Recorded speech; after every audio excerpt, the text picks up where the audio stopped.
Hi,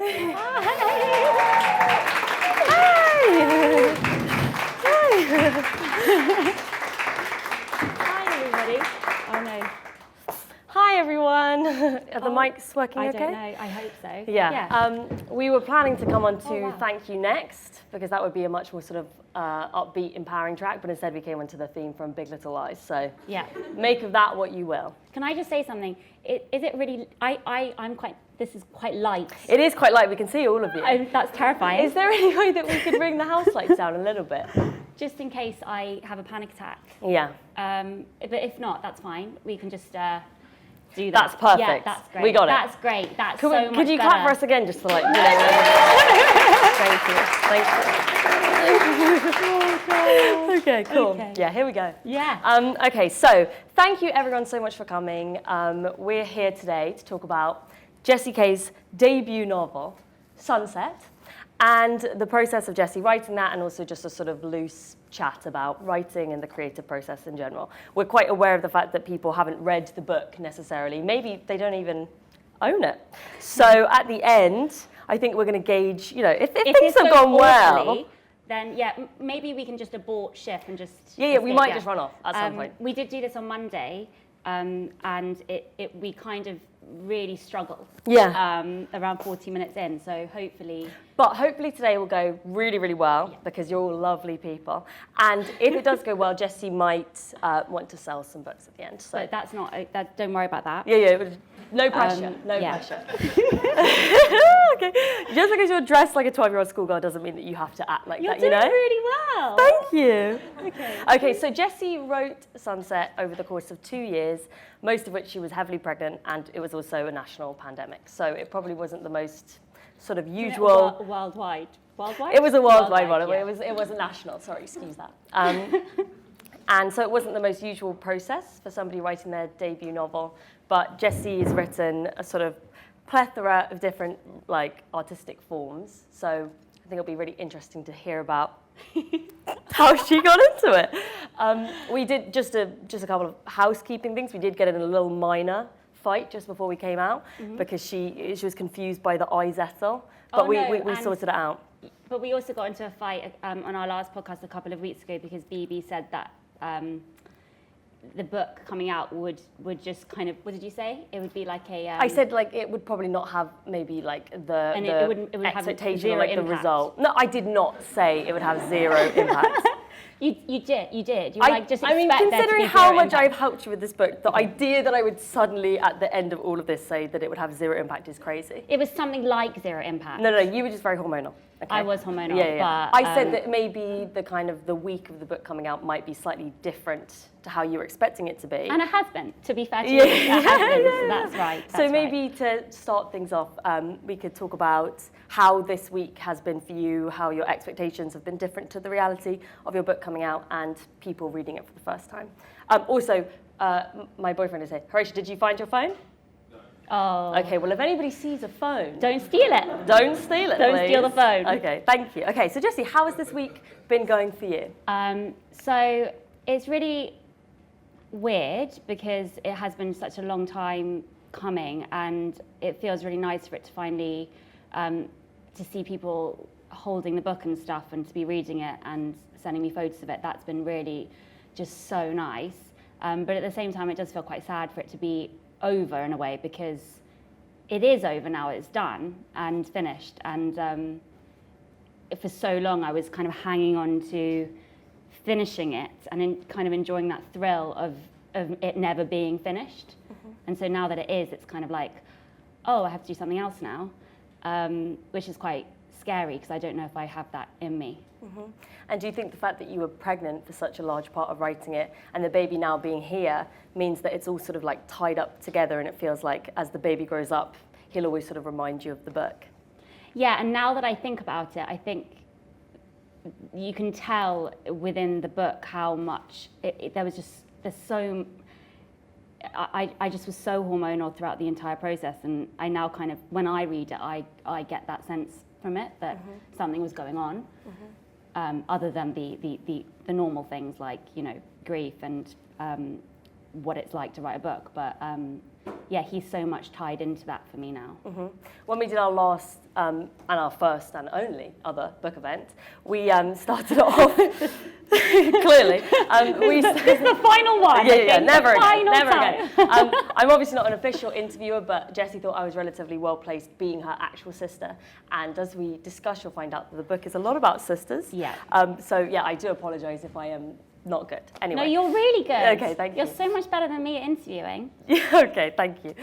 Well, basically, we started off the last interview by talking a lot about the book's sort of like overarching theme, which is grief, right? Yeah. But that sort of set us off in a bit of a weird mood. Let's not didn't it? start with that. Yeah, you've got a bit of hair attached. Yeah. My hair's wet. Yeah, it's wet. It's wet. Okay. Not the most professional right, thing. okay. Yeah, what so is the book about? No, this is what I was going to say. We'll finish my question and then, Okay, and then I'll sorry. let you answer. So we started off our last discussion by talking about grief, which actually put us in a bit of a weird mood, and I felt like the chat was relatively low energy then because we were both feeling quite tense and anxious. Depressed, yeah. But I think that's interesting because that's sort of what the book could be misinterpreted as. It's obviously a lot about grief, but it's also got such a kind of uplifting and funny tone to it.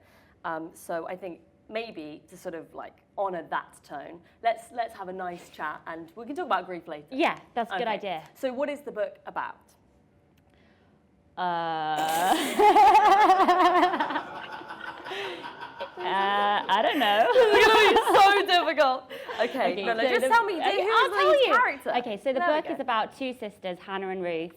Hannah is the older sister, 4 years older, and she is very much Ruth's anchor in life, and they're best friends. They're completely kind of codependent on each other, even though Hannah is completely self-sufficient and driven and ambitious and got her shit together. And Ruth is very much a coaster, drifter in her mid-20s and just relies on her sister to keep her afloat. Every year they go on holiday together. Hannah pays for everything because she's got a normal job, and it's their ritual of just going on holiday together. But unfortunately, on one of the holidays, there's an accident, and Hannah dies. And so the book is about how Ruth carries on and survives without Hannah. And what she does is she takes a job at Heathrow Airport, and because that was the kind of the last place that she felt safe. And the book is about how she works at Heathrow and struggles to live each day. Mm-hmm. That was a very good description. Oh, good. Yeah. So why did you decide to make the book about sisters? Why was that your sort of like first choice? Well, because you have just been such an amazing influence in my life, and I've only ever used you in every single job I've ever done, basically. And actually looking back to even when you were 12, 13, when I started using you in YouTube videos, it wasn't because I thought you were good. It was just because you were there. Yeah. It's true. And I didn't have anyone else I could use, Yeah. and you were really good. That's very sweet. So it was just a way of me, I've just always used you for writing things, and you've always stolen the show and always been better than me and always just made the experience so brilliant. So looking back in the entire 15 years now I've been doing this job, you're the only constant thing. So it just felt completely appropriate that I have never written fiction before in a long form thing. I've written scripts and stuff, but I've never written a book. And it was just the most easy, it was just what happened. I didn't mean for it to happen. And I didn't also mean for it to be about grief. And I didn't mean for it to be awful. And I didn't mean for there to be a death. But it just, it just all happened. And I feel really pretentious saying that, because surely there's a plan when you write something. But I did have a loose idea, but it definitely just happened, the whole thing. Mm-hmm. Can you go into more detail about that? So I know that you've spoken about this with me before, but you always say that when you first started writing the book, it turned into something completely different with the draft process and the editing that went on. So what did you find now writing a novel that's really sort of significant about the way that your perception of the work changes as you sort of grow with it? I don't understand what I just said, by the way. I understand. I'm staggered by how unreliable you are with your own work. So at each step, I thought it was something else, and now I finished it kind of. The last draft was in maybe February, and that was only kind of like it was just completely finished in February, say, and it's only now I'm like, oh, that's what it is. And I as at each step of going through it, I thought I knew what it was, and I just absolutely had no idea. So I think it was from draft to draft, it got clearer and clearer what I was doing, and I if I'd handed it in, say, in November when I thought I was finished, it would be a completely different book now. And in terms of all of the different modes of writing that you've done, when would you say that you sort of started writing? When would you say that you're comfortable? When were you comfortable calling yourself a writer? What was the piece of work that sort of made you feel comfortable with that title? Before this? Before this, yeah, before anything. Oh no, so I still don't think I'm allowed to say that I'm a writer. Yeah, that's what's so fascinating about you, because you're so self-deprecating, and I feel like you suffer from such strong imposter syndrome, which I think creative people maybe do to a certain degree. But do you think that actually helps you in your work because it like keeps you humble and it keeps you checking the work over and over? Or do you think that actually to a certain extent it would hold you back because you're not confident talking about yourself? No, I'm not. And also, I mean, I obviously feel like I am a writer more than anything else, but I feel really scared saying that because then I might not be able to write again. So I just kind of like don't really like announcing that that's what I'm doing right now, just in case it goes away. But I think probably doing my show Sunrise was, and again only with maybe a year after I'd finished that did I realise that I'd written that. So maybe that was the last thing. Yeah. What was the difference in the process between writing Sunrise and Sunset? And why did you choose for the names to be so sort of reflective of each other like that? Was there like some like deep artistic decision behind that, or was it just because it would make things a bit easier? Well, first of all, putting a title on a novel is probably one of the hardest things you can do. I can imagine. And I found that really hard. So Sunset was the easiest solution, and now I think it's perfect. But at the time, I definitely think I struggled hugely with that process. So I'm really glad I've called it Sunset now, and it absolutely is on point for the book. But I quite like the idea of doing work and having. I don't think the title matters that much, but it does matter obviously because people are going to look at it and people are going to judge you for it. But I just thought, oh, if I have everything with sun in all of my work, then it just takes the title out of the equation for people. Yeah, and I guess it makes you sort of like easily identifiable. Yeah, but Donnie rather sweetly, my son, he said he thinks that everything I do is called sun something, and so he was like, I think you should, Mummy, I think your next thing should be moon. I think it should be Moonrise. Oh. So that's what I'm going to call my next book. That's great. Moonrise. No, but then what was what was the difference in your process between writing Sunrise, which was a show that was shown here at the Soho Theatre and was really, really wonderful, and which you recorded your final sort of version of just recently, a couple of months ago. What was the difference in the process of writing that and this book? Well, with Sunrise, it was quite literally Alfie saying something and me just making a mental note, and then later after he had left, just writing it down verbatim. Sorry, Alfie. Well, no, it wasn't really like that. It was kind of like that, but yeah, it was like that. So yeah, it was very much going through a breakup and kind of needing to write almost like a diary of what was happening, almost so that I could understand that we were actually broken up. Whereas this, it was so much more free, and that was so great because suddenly it was like, oh, I don't need to write down what you said that day. I can make up what my sister said. You know, I don't have to be like confined to my awful personality. I can have a different personality. So that was really great. Yeah, but then on that note, because you are sort of, I feel like the characters are sort of loosely inspired by our relationship and our dynamic as sisters. Do you feel like you're nervous that people are going to assume that it's real and that we are the characters, or that you are? Well, they one of the already specific have. characters? So yeah, I've done like a few interviews this week, and it's just amazing because I'm almost offended because they think that we are these characters. So it is quite awkward having to say we aren't. But at the same time, we're a mixture of both, and I think even our mum is a mixture of both of the characters, and that's been really nice because we can use the most interesting parts of, sorry to pluck those interesting parts from you, but you know, we can use them and then also add some other things, or some more basic things, or some more weirder things, and that's been great. I also feel like at certain points during the book, you sort of, not as a dig to you, but you almost, is a dig to me. You almost used the bad things about my personality to, like, things that you wouldn't necessarily say to my face. You wrote it down in the character as a sort of like way of telling me off about something. So your passage about one of the sisters being obsessed with this idea that she has curly hair, but actually not having curly hair. I know that's you trying to fucking say something to me. Which is because it is one of the funniest parts of your... I have a natural curly texture to my hair. Not today. I obviously started like this today. It doesn't curl like this naturally, but I feel like you just don't understand. As a straight head person, you don't understand, okay? Okay.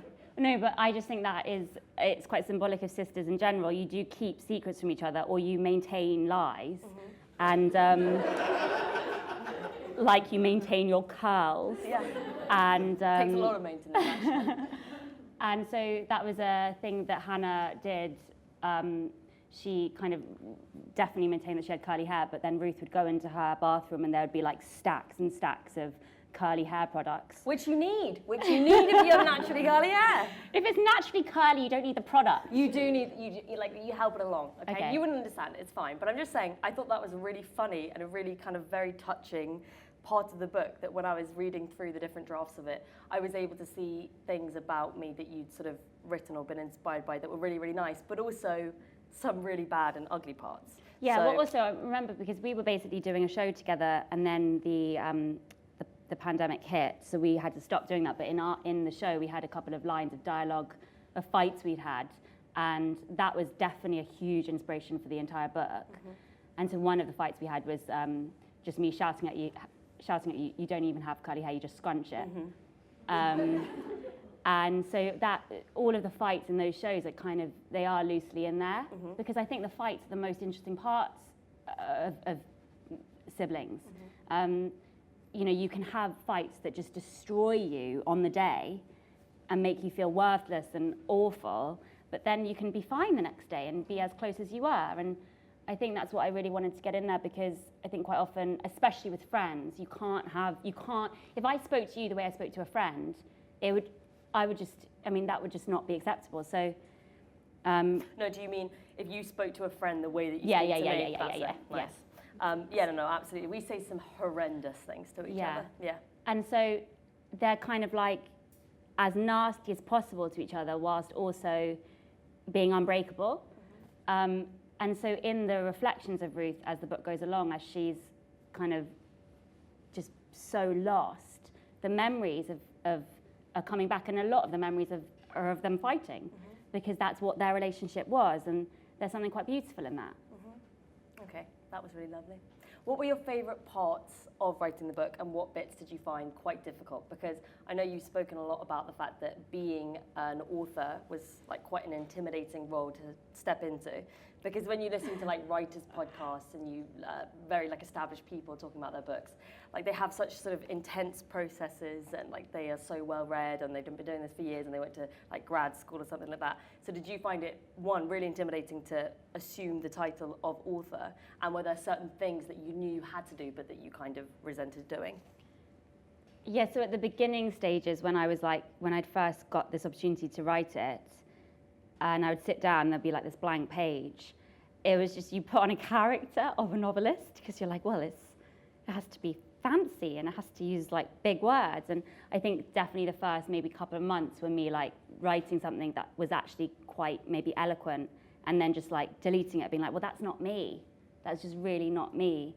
And throughout the months, it was having the confidence to write quite simply. And my style of writing is very basic in a way. I'm not using big words.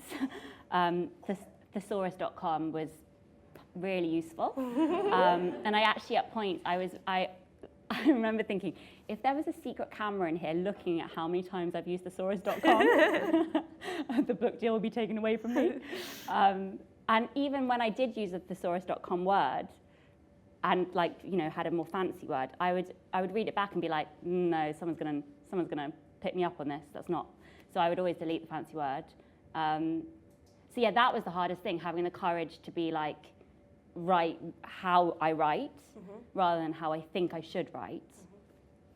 But what about parts of the actual writing sort of structure that you didn't particularly like for example, landscapes?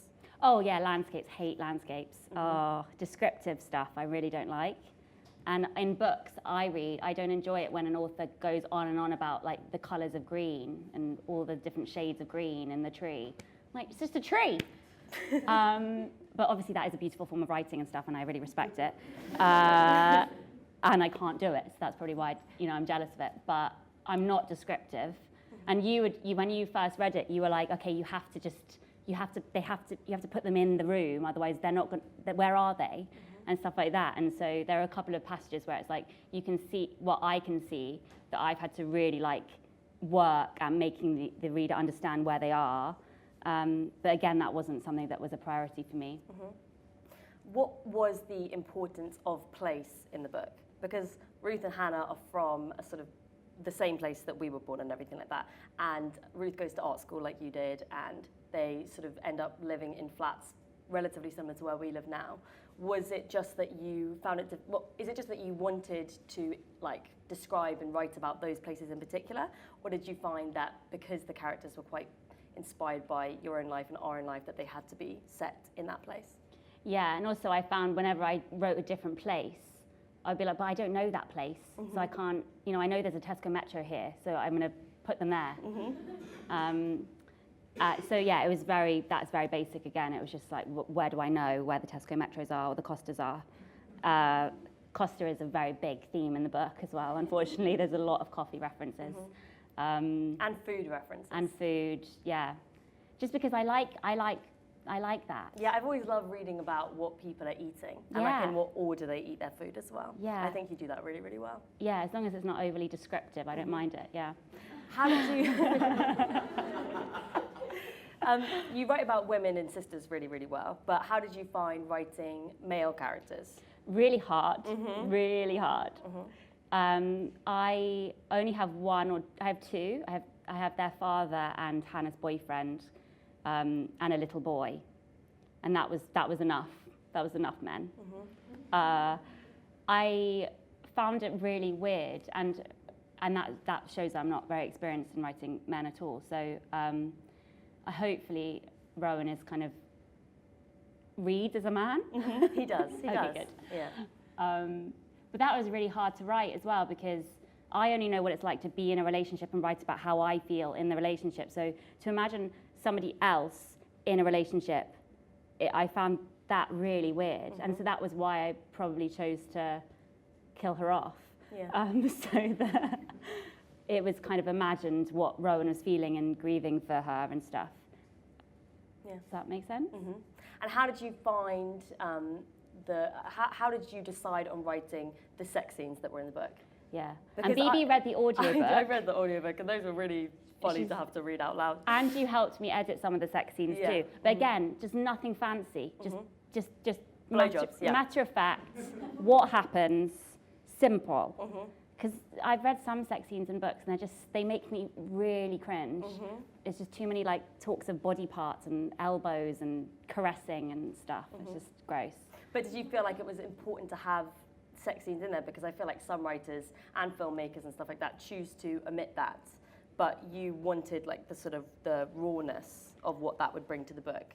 Well, yeah, because going back to your previous question, when I read something, I usually enjoy it if it's got food, coffee, and sex references. So when I was like setting out to write, I was like, okay, got to have those three things, and then I'll enjoy it. So if no one else does, I'm sorry. But I think the sex is like a massive part of it, because she's going through this weird time and she makes really bad decisions. And if I didn't include that, it would be a bit. I wanted to make an accurate kind of portrayal of what she would have done. I don't know. Yeah. Were there any particular trips that you took during the writing process, or trips that inspired passages in the book? Yeah, so we went to LA and to Liverpool during this writing process, and lots of stuff that happened when we were away together did definitely inspire a couple of passages in the book. So their mother is an actress in the book, and goes to LA to try and make it, and she doesn't. And so Hannah and Ruth at one point go on a trip to visit her mum, and they surprise her, but the mum actually is horrified that they're there and is really horrible to them. And it suddenly becomes Ruth and Hannah just hanging out in LA, not knowing what to do and whether they should go and see their mum. And so they end up going on to Santa Monica Pier and going on a ride. And that was definitely inspired by an actual trip to Universal Studios that we took, and we decided to go on, I think, the Harry Potter theme ride. And it was like it was an amazing ride, to be fair, if it hadn't broken down. Yeah, so we were newly grieving as well. We should just mention. So that's why it was lots of strange decisions. A heightened trip, anyway. And we thought, oh, let's be crazy and go on the Harry Potter ride. Yeah. You were riding a broomstick at one point. It was amazing. But there was this It wasn't amazing, BB. I had a great time. Okay. There was a big movie screen in front of us, and they were showing you sort of virtual Hogwarts and stuff like that, and you were being lifted up in air to like simulate like going on the broomstick and everything like that. And then just as we were at like the peak of our descent, that's not the right word, but you know what I mean. And then the screen suddenly cut out, and there were all of these really, really loud crashing sounds. And at first we thought it was part of the ride. It was so terrifying. We were hanging there suspended for a good half an hour. So it felt like half an hour. It probably was way less. It was one of those moments where I was like, we're going to die now. Yeah. We are actually going to die. And that's so fitting. Yeah. It would have been so embarrassing if they had to report on that. Awful. Harry Potter actress dies on a broken Harry Potter ride. It was so embarrassing. That would be really funny. And then it was even more embarrassing because we got off the ride and everyone was like, oh, it's fine, just keep going on their Universal day. And I was livid. Yeah. I was so angry, partly because I was like, no, we can't die now. Yeah. So I went up to somebody who worked there and I shouted at her. And then she recognised me. Oh my God. I was like, the ride broke down. We were going to die up there. Sorry, Ten. Sorry. Oh no, that's my baby, so he's allowed to cry. Sorry. Oh my God. Sorry.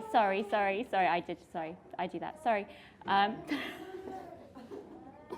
Anyway, so yeah, I shouted at her, and she acted like it wasn't even a big deal. Mm-hmm. And I was like, but we were hanging there for ages. Like it was terrifying. And she was like, I'm sorry. Do you want to go on it again for free? It was just so weird. Mm-hmm. Did we go on again for free? No, we didn't take the opportunity. Oh yeah. Okay. No. Oh, I'm so sorry. That scared him. I feel like maybe what was so like emotionally significant about that whole experience was that we just been through such a huge upheaval, like our whole like perspective on life had changed when our brother passed away, that we decided to take a lot more risks in that period of time, like going to Edinburgh and doing a work in progress show, and like going to Universal and going to LA. So then to be just threatened with this risk that you could die in like such a ridiculous, crazy way was just like, it was just so discombobulating for us at that period of time. So it makes perfect sense that you would write about that in the book. Yeah. And do you feel like the mother character, who's so very different from our mother, did you feel like that was sort of like living vicariously through what it would be like to have a different kind of mother? Yeah, totally. Like, because I only know what it's like to have just the most amazing mother, and I didn't think that was worth. I couldn't write about that because it would just be too, I thought it was just such a stretch for me to write about a mother who wasn't that into her kids and didn't really care what they did, and it's kind of inspired by kind of actresses I know, and it's just, I think I just really wanted to try and have somebody in there that was, because Ruth is totally alone when Hannah dies. She's kind of abandoned by everything. And that was a situation, I really wanted to push myself to write about something that, because I'm not alone, you know, I've got you, I've got our other siblings, I've got our family, so I needed to push Ruth to like a situation that is so far away from my life to be able to really write it as fiction. Yeah, and do you also feel like writing about a character that's going through something that's, you know, arguably worse than what you've been through? Was it sort of cathartic because you got to sort of compare and be like, wow, okay, at least I don't have it as terrible as she does? Yeah, it had to be worse in a way, although every death is just awful. But it is a very particular type of grief that she's experiencing, which I think is the same for us. And it was just really important to me to write about a sudden trauma, because it's just so unrelatable. You can't find people out there that really can know how you're feeling, because it's not happened to them and it's not really happened to anyone they know. So that makes her even more alone. And it was really important to me to it's a very similar type of loss. And did you feel that when, this is something you've said to me and you say on our podcast a lot, that when everything first happened, you sort of rushed to reading about grief. You sort of read every grief book that there was. And with writing this book, whether it was consciously or unconsciously, did you want to sort of add to that sort of body of work, writing about grief, because it helped you when you needed it? Yeah, so I definitely, I've always read, but I've never needed reading like I have done in the last 2 years as a way of distraction and education and just, I don't know, when it first happened, I had to read every single book there was about trauma and become an expert on grief. And all of the books did not help me. They were interesting, but they didn't help me, because usually there's just so little out there about sibling loss, because it is so fucking unusual. So it was really important to me to write a book that hopefully people can relate to if they've lost a sibling. And that's not something I set out to do at all. And it's only in talking about it more that I've realised that's what it is. Hopefully it's a celebration of siblings, and hopefully what I would really love is if people read this and they weren't particularly close to their siblings, or maybe they'd fought with their siblings, if people can read it and then think, oh, actually I'll text her and say I love you, or him and say I love you. That would just be so nice. But was the actual process of writing the book and writing like a very negative character to a certain extent? Ruth is so funny, but she's also like got such a sort of distressed way of looking at the world. Did you find like you were able to channel all of the bad things that you were going through into her and therefore feel better yourself, or did it actually bring you down for that process of writing it? No, because I am such a negative person, just so profoundly negative, like in my soul, that it was quite great to write somebody who was even more negative. And I was like, oh, actually I'm doing all right. So that was quite fun in a way. And also I didn't have the luxury, because I don't think I seem negative to you I do. Look at the way you're dressed, you seem like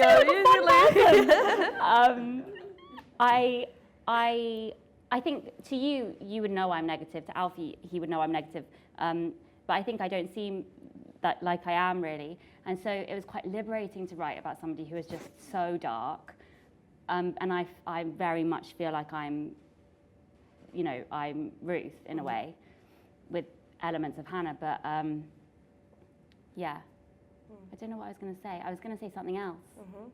Well, maybe we'll come back to Yeah, it. maybe. But do you think that you've always been a negative person? Like, do you think that before this all happened, the other elements of your writing and the shows that you've done, do you think that they were viewed through the lens of you being a very negative person? I guess all of your shows have been about sort of pining for something, or heartbreak, or wanting something that you're not. So do you think that you've always been a negative person, or do you think that maybe now you're only becoming that person? I think I've always been a negative person. I don't think anything happened to make me a negative person. I think it's just but I'm negative with hope, and that's hopefully what the book is, negative with hope. I'm definitely I have very low expectations about anything I create. And then if it does a little bit better than that, then that's great. But I think I'd prefer to be that way than somebody who's got, high expectations of stuff they do and then for it to go appallingly. So, yeah, I don't think anything happened to make me negative. I've just always been like a fighter, like a desperate fighter. I don't think that you're necessarily negative. I think that you just tend to look at things, when it comes to yourself, you're very self-deprecating, as we've already said. But when it comes to your family and your children and everything like that, all of the work that you do is so clearly because you want to be able to provide something for them. And that's like the opposite of negative, because you're actively putting stuff out there into the world. And I feel like a lot of artists, maybe, they make work, partly because of artistic inspiration and stuff like that, but also because they want their voices to be heard and they believe in themselves in that way. Whereas it's just so funny with you that seemingly you hate yourself, but you just got to put stuff out there so that your kids can eat. It's like really fascinating to me. And that doesn't seem like negativity at all to me. So I think in that way you're very different from the book's lead character, because I think that no matter what, even in the times of like the worst grief that we experienced, you were always so focused on making something out of it, and I guess that's what this book represents to you. Yeah, this is just an extension of a diary for me. Obviously, it's not real, and there's lots of stuff, but there is a lot of truth in there. And I definitely believe that writing is a form of therapy and can help you, and it always has helped me. I've written a diary since I was 10, and even if it's an awful day, if you write down something that happened, then the day existed. And I mean, not to get too emotional, but like after Ben died, I wrote down the next day something that happened, and the next day, and that was my way of like getting dressed, and that's become vital to me now. Like, what it's like when I lose my diary. It's kind of, oh yeah, you don't want to see Jessie on a day that she's lost her diary. And it's not like it's eloquent prose in there. It's just literally like Margot said this, Donnie said this. It's just really matter of fact, and it's absolutely saved me. And this book has saved me in a lot of ways too. Well, that's lovely. Do you find that there are certain passages in the book that have been so genuinely lifted from actual experiences that you've had that you almost felt like awkward writing about them? Not any of the stuff with us, but for example, like the bits at school. Did you find, was that exciting to write about? Because it was a long time ago, so you know that the people involved wouldn't mind. And they won't read this. And they probably won't read it. They hate me. But talk about the denim jacket story. Oh yeah, so I mean, I'm kind of like enjoying writing about it and talking about it because I kind of so desperately want her to read it. She won't. She's too cool. Yeah. She's living in Spain now, I think. Who? Jessie? Who? This girl, I'm not going to say her name, Zoe. She was like the cool girl at school, and she befriended me, and kind of because I didn't ever wear makeup or do my hair, and she did. She kind of saw me as this kind of like dolly, and she put makeup on me and straightened my hair and tried to make me into a slut. It never happened, unfortunately, but she tried. And a new girl came into the school one day who was rich, and everyone knew she was rich because the family dropped her off in this like ridiculous car, and Zoe hated this. And so one day, and obviously everyone was like, enjoyed the new girl, and Zoe was really angry. And so one day she took me down to the locker room, and she probably won't even remember this, but I shouldn't have said her name. Yeah. It's fine.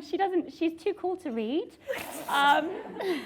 She basically took her gum out and found this girl's locker, and this girl was like parading her new denim jacket around school, and she got the gum out, and she bashed the gum into the denim jacket and made me watch, and then put the denim jacket back in. So the denim jacket was now ruined, and it's like, don't tell anyone that happened, and then shooed me away. And this was there's so much stuff that happened that was more meaningful and nicer at school, but that's the only thing I remember from high school.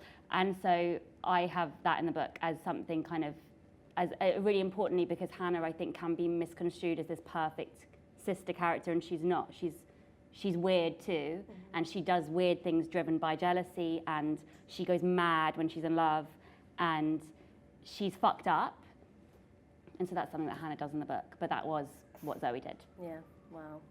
I mean, why do you think it was important to write about how Hannah wasn't perfect? Because do you find that when somebody has died, like the way that people talk about that person, I mean, if they are talking about that person at all, because it can be quite scary for other people to bring up the person that you've lost, but that person sort of becomes like an angelic figure, don't they? Like they don't even become like a human being anymore. And that can be painful in a completely different way, because you don't want to remember the person that you've lost as a sort of character. You want to remember them as the person. So I feel like you edited the book in one of the later drafts to make Hannah a lot more of a person. Was that an important process for you? Yeah, definitely. And that's only something that I could have done with time. So because the book was written over 2 years, so I grew in those 2 years, and not only that, so much life happened. And so it was only after, like, quite a late stage, I realised that Hannah was quite perfect.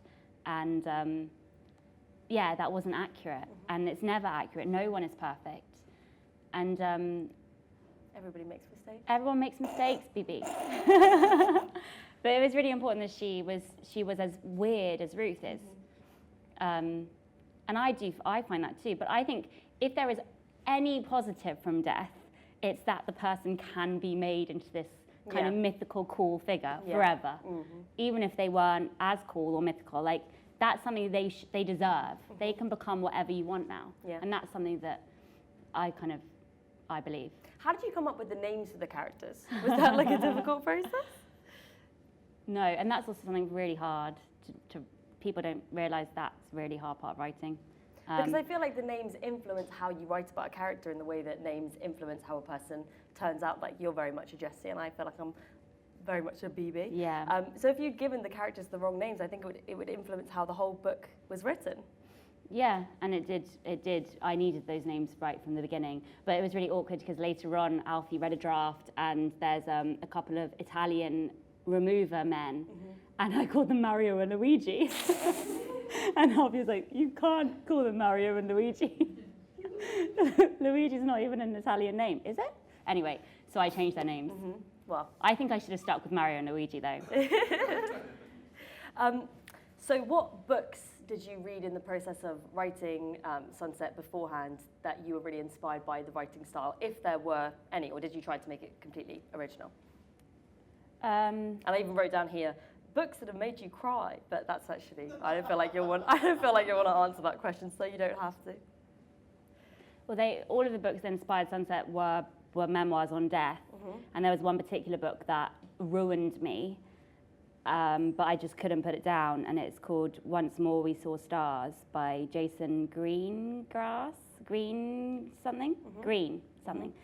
And it's just an amazing memoir, really beautifully written, and it's about him losing his 2-year-old daughter just by chance. They're staying with, the daughter goes to stay with the grandparents that day, and just a bit of building just happens to fall off and hit the girl on the head down below, and she dies.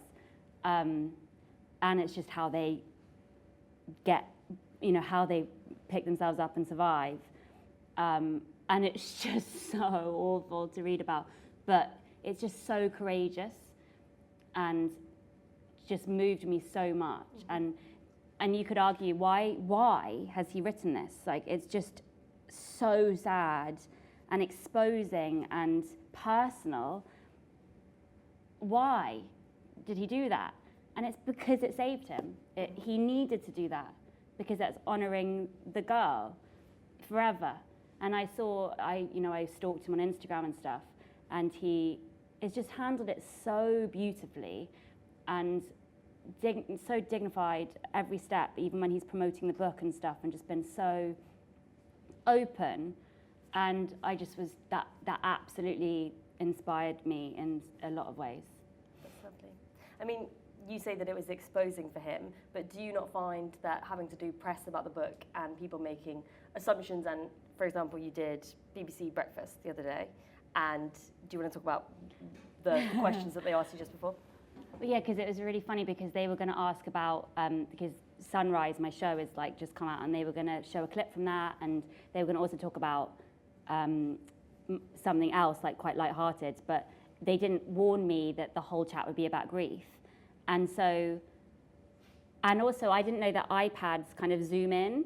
So it was just my face, like so close, just as I was, you can see in my eyes, like how like shocked I am with the first question. But I thought, okay, fuck it, there's nothing I can do. So I have to now just be like, I have to be fine. I have to just talk about it. And I have to just not cry. So if I can do that, then that's fine. And yeah, it's shocking because it's like, yes, it is a book about grief. It is fucking sad. It is inspired by our brother. It's awful that it's come to this, but at the same time, I've made something and hopefully it's gonna be worthwhile. Yeah. I mean, what would be success to you with regards to this book? Would it just be that like somebody reads it and feels better about a similar situation that they've gone through? Or do you think that maybe in the future you would like to extend this story and write more about it? I'm not going to extend it, and I would never write about grief again, hopefully. I think success would be somebody sharing the book with somebody, passing it along, and hopefully it does help anyone who has lost a sibling or anybody they're close with. And if not, but also I think this is it's also a, you know, it's a fun, hopefully it's funny, and it's celebrating sisters. It's not just about having lost a sister, it's about having had a sister. And I think that's what's so kind of, grief has this just such heavy connotations with sadness, and grief is also about remembering the person who was there and loving them. And the book is like not straightforward. It goes back and forth in time, and that's what happens when you're grieving. It just constantly goes between feeling okay and not feeling okay, and remembering this thing, or thinking about a future that's not going to happen, and then thinking about what you actually had and how lucky you were to have that. And I tried to really do that. Do you think that having written the book now, you're going to find it slightly more difficult to go back to other forms of writing, like performance? Would you? Yeah, do you think that maybe you want to do another live show or something like that? Or now that you've written it in this form, you want to maybe continue on with this? Yeah, I definitely would like to continue writing fiction and to try and get better and learn. And I feel really like I've worked so hard at it and tried my best. So it would be silly to now just be like, oh, I'm going to do something else. So I would like to do something like that again. You still have a piece of hair, but you've been answering so beautifully and so sensitively. I didn't want to point it out, but it's really hard to talk about the book without talking about like big things that happen in it, because if people are going to read it, then I don't want to like. But yeah, I don't know what we can say really. Well, no, that's great. I think that we could answer some questions now. If anybody has any questions for Jessie about anything. Does anybody have any questions? Oh God. No, everything I've ever done, whether it's a Q&A, no one's ever asked a question. I think maybe because, you know, you come across as like relatively like nervous and stuff, but you would love some questions, wouldn't you? Not really. Horatio, do you have a question? No, I feel some people are kind of... You ask, Alfie, you ask a question. Alfie, you ask a question. I don't... Also, I've got mine just open. Oh, sorry. Again.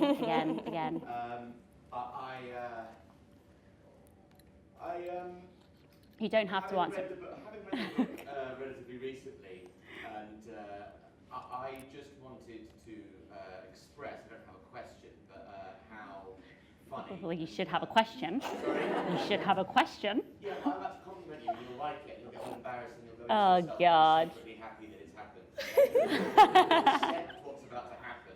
Nobody else has asked a question. We're filling time. And we're filling time with a compliment at the expense of waking the baby up who's sweat all over. Okay. Sorry. The idea, it moves so quickly, and for, like you talked about, and especially when you were writing it, wanting to keep it linguistically simplistic, but it's so emotionally complex, and I feel like one, helps you lead into the other really well. It moves so quickly, but not the plot, more than external things, is the journey, the plot through her mind as she navigates all these things. And I think I said it's like sketches, little sketches on grief, reading it. I think you've undersold in your conversation not how brilliant it is, but how funny it is. I loved it. And also as the boyfriend of somebody who's written a book, the fear of it being shit is sort of otherworldly. So reading it and the warm glow of reading something by the person you love and it actually being good and exactly in your voice. And, so 4 stars out of 5 I'd give it. Great read. Thank you, Alfie. Thank You should you. write a book. That was Yeah, very I'm eloquently yeah, put. yeah. Thanks very much indeed. Okay. I don't know. Still wasn't a question though. Yeah. Horatio, do you have a No, question? no, just we need to start ask people that on here with Over there. Oh, do you have a question? You have a question. Thank you. We'll bring you a microphone because to make it a little bit easier. Alfie didn't need a microphone. Yeah, sure. But You can shout. yeah, That'd you be shout great. it and then I'll repeat it. Yeah. I was just going to say, like, over the last year or so, I kind of woke up with the best intentions, like, I'll call my mom, I'll exercise, I'll be creative, and how, like, especially having children, if you manage to do it all in one day. My mum. Yeah, and How do Alfie. you Sorry. multitask and like? Oh yeah. Yeah. Obviously, you achieve so much in, like, a shitty year anyway. Yeah. And how have you, like, crammed it all into the one day? Well,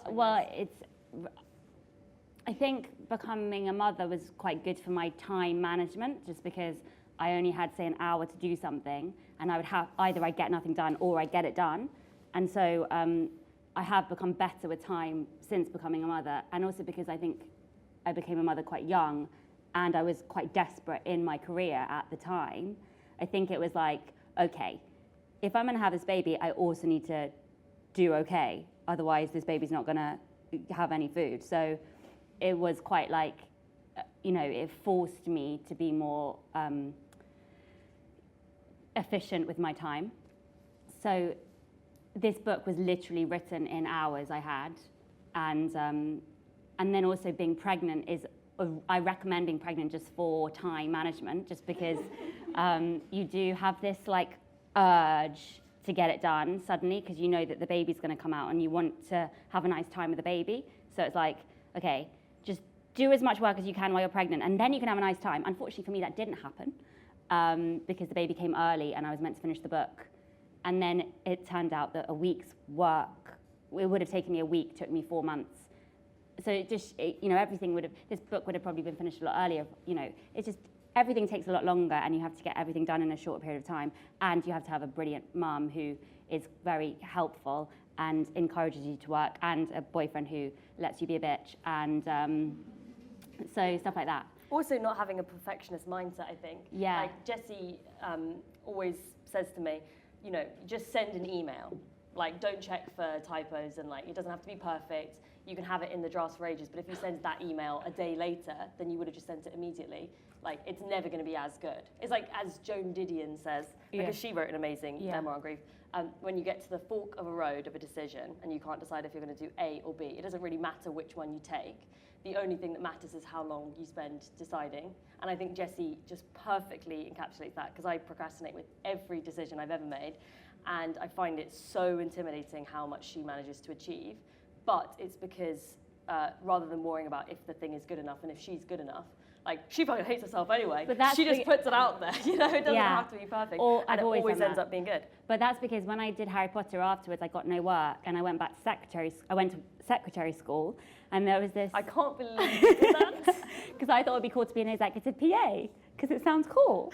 And you had to learn how to do fast typing. Which I didn't. But anyway, we had a session with a woman who was just like so tall, and she did a session on assertiveness, and it's ingrained into my mind ever since. And she gave us all a copy of this book called Eat That Frog. And she was like, everyone's got to eat that fucking frog. And basically, the book is about how if you've got things to do in the day, if you think of it as a frog, a hot frog. A hot frog, crucially. A really hot frog.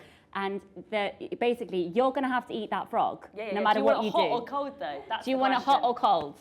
You want it hot. You want it hot? So fucking eat Nobody the frog. wants to eat a cold frog. Eat So, that yeah. frog Yeah. as quickly as you can. Yeah. So that's what this book. I ate the frog. She did. Woo! Yeah, she it ate the became frog. So yeah, so Yeah. that stuck with me ever since. So yeah, I don't mind about what I put that. I mean, I do mind about this, but in the rest of my stuff, with like YouTube videos or stuff, I'm very much like, it doesn't matter if it's not good enough, just try your best and put it out there. Totally. Great question. Thank you. Does anybody else have any I questions? should have sold that book too. I should have like a table over here. To eat Stop that promoting Eat That Frog, yeah. Does anybody else have any questions? It's fine. if not. No. Oh, here we go. I'll get. I guess it's You can, yeah. No. Of course, yeah. it's relatively similar, but I notice you do illustrations and then you also act and then you're writing. So within the time that you have, do you find it hard to choose which one you want to spend that like creative energy on, or does it kind of just flow and come naturally? Yeah. So right now, I've just kind of put all my eggs into a book basket. But when that basket is empty, then I'll put my eggs into another basket. I had a good analogy about dog racing. Was it dog racing or horse racing? Greyhounds. Greyhounds. So in my life, I kind of think of it as a race with all the dogs, the greyhounds. Jessie's never seen a greyhound in real life, by the way. And I put my money behind the fastest one at the time. So I'm choosing to put my money behind the greyhound. You need to make it sound like it's more emotionally charged than It's that. emotionally charged, but so at points I just choose whatever greyhound looks the fittest that day. No, I don't think that's necessarily It is true. though. I go with whatever opportunity is available, and Yeah, but you do illustration as like a way of... that's my fun thing. That's your fun thing, definitely. And you've always honoured You that. can't have fun all the time. And I mean, with acting, it's like not so And much with your- acting, your it's like, power. you know, very few and far between, and it's whatever opportunity comes up. And it's usually playing someone quirky with big glasses. So it's, they don't come up that often. So it's just, yeah, whatever is available and suits the person I am at the time. But do you prefer any one thing? No, but the unfortunate thing about, so I spent a long time in TV development, like 8 years, with one project for Channel 4, which didn't ever get made. And I regret those 8 years so profoundly because it was me trusting an executive and a producer because they had power, and I should have just gone with my own stuff, and I should have just kept making my own stuff. But I put everything on hold for this thing, in a way. I did other stuff at the same time, but I really thought it would happen. And when it didn't, it was just crushing, because it was like, but I just spent 8 years doing that. So how can that? So I've learned from that, and I'm not ever going to do that again. If that answers the question. Yeah, it does. Okay. Yeah, brilliant. Does anybody else have any questions? We bang on an hour. Here we go. Okay. Hi. I want to ask about sibling dynamics and why you chose to write from a younger perspective with Ruth, and whether you feel that being a younger sister affected how you, or informed how you portrayed that character and that relationship. That's cool. Why did you choose to write as the younger sister? And why did you choose to write different age gaps than the one that we have? It is a really good question. I don't know. You know how you have an age you feel you are? So I feel I'm 26, even though I'm 34. And so I thought, okay, I'm just going to pretend I am. And it's also a crucial age for me. That's when I got pregnant with Donnie. And I do feel like my life suddenly became a different thing. So I think probably it was me choosing. I remember being 26 so clearly, and that is probably because that's, you know, a huge thing happened when I was 26. So that's probably why I chose to write that. And also, it's kind of arrogant that I've written I've killed off the older sister and she's the perfect one, just because I'm your older sister and I'm the perfect one. No, but you would be so fucked if I die. Oh yeah. Like you, Big not time. in a like it, you would be fine. Sorry, but just like I would feel so bad if I died for you. Not that yeah. you need me, but you like me. Yeah. So it would just be awful. So I just kind of use that as a kind of thing. Do you think maybe also it's because when you're writing as the younger sister, like you naturally kind of just put a lot of vulnerability and like learning and developing into that character. Like if you were writing as the older sister, they like are going to have their life slightly more in order as Hannah does and everything like that. Whereas you writing as Ruth, you were able to really channel maybe the insecurities and stuff that you felt at that age into that character quite well. Totally, And yeah. Hannah is like what you were aspiring to be. Yes, You know? definitely. And maybe it's also something to do with the fact that I don't know what it's like to have an older sister. So killing her off meant that I didn't really have to, I can imagine what it's like to have an older sister, like Ruth is now having to, unfortunately. Maybe that's partly it. Really good question. I don't know. Just don't know. Does anybody else have any think- questions? Oh, hi. Yeah. Yeah, of course, please. Nice glasses. Oh, thank you. You said that it looked like you do like loads of different drafts, and that you kind of had a vague idea at the start. So literally, how did you start writing it, and how did those ideas develop? That's a really good question. Yeah. So the airport was just such a big part of the book. And so it was quite natural for me to start in Heathrow.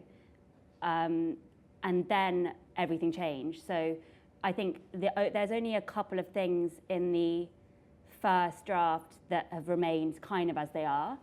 The rest of it was like chiseled and changed and stuff. But How did you start it? Like, how much of the beginning process was just thinking about it, before actually writing something down? I think so. It's so undersaid how much writing is thinking. You can go through weeks without writing, but if you've been thinking and if you've been planning, then it is writing. And especially when you have kids and you have other things, like that thinking time is crucial. So yeah, a lot of it was when it came to actually sitting down and writing, it was quite easy because I had been thinking about it for so long.